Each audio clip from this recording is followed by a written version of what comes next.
Une plage déserte, des restaurants fermés, une chose est certaine à la Grande Motte, on se souviendra du début des vacances de printemps 2020.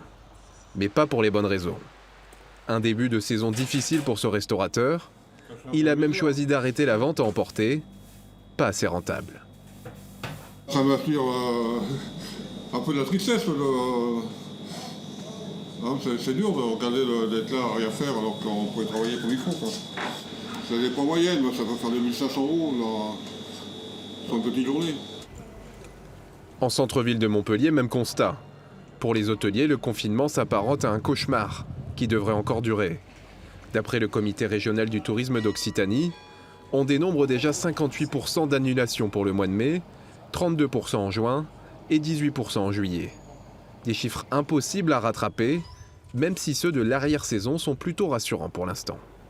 Alors le tourisme, c'est une économie de flux. Hein. Le chiffre qu'on ne fait pas, par exemple, sur le début de saison, c'est très difficile à rattraper. Donc évidemment, ce sera une saison très difficile. Mais je pense qu'on voit quand même des phénomènes intéressants. Évidemment, des annulations, des reports. Mais sur septembre, on est sur un taux d'intention de départ qui est nettement plus élevé que ce qu'on a pu connaître les autres années, avec 40% d'intention de réservation en plus. Comment préparer l'après-confinement ? C'est l'enjeu principal des professionnels du tourisme partout dans le monde. En Occitanie, la région lance un appel. Soutenez le secteur en partant en vacances près de chez vous. Notre prochaine campagne de communication, ce sera prenez des vacances dans votre zone. L'Occitanie, c'est un petit pays, nous sommes plus grands que 13 pays européens.